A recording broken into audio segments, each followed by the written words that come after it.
Hey, what is up everyone, and welcome back to the Animous, and today we are going to be doing another tutorial episode for painting your models.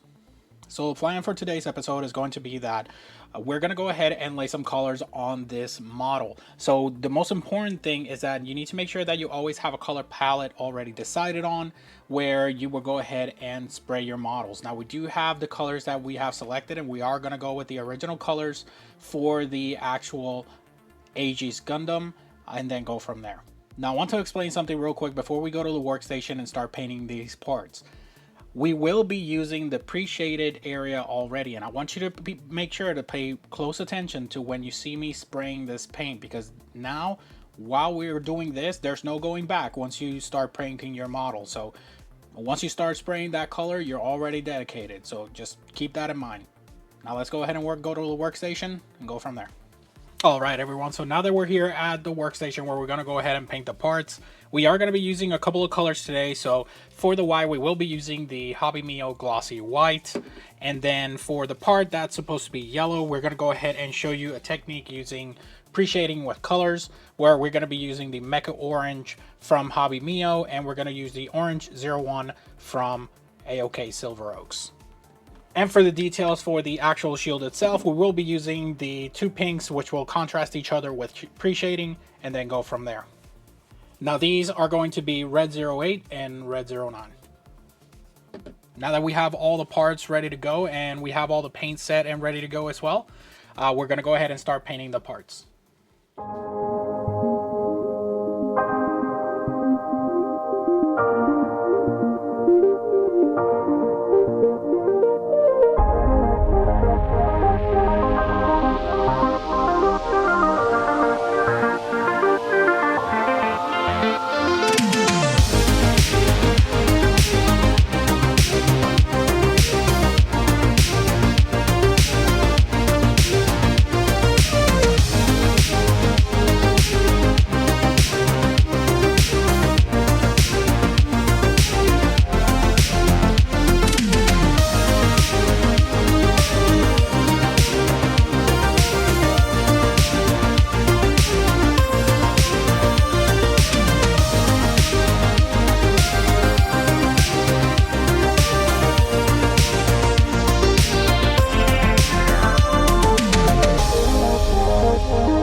Everyone, so welcome back. So now that we've gone ahead and painted our parts, we're just going to go ahead and let them sit, of course, but I wanted to make sure that I pointed out some details about what went on when we painted.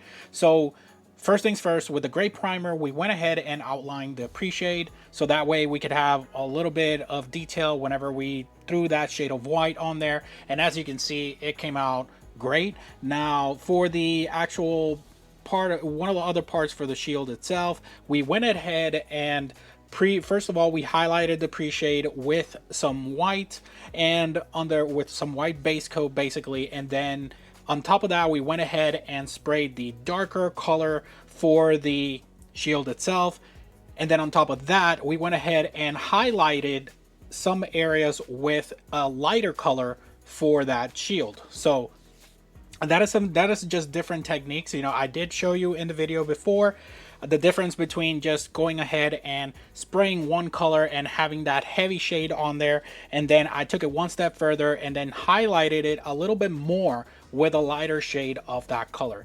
Now for the actual accessory itself, for the shield, we went ahead and sprayed with some orange, and on top of the orange we then highlighted with some yellow to bring details out.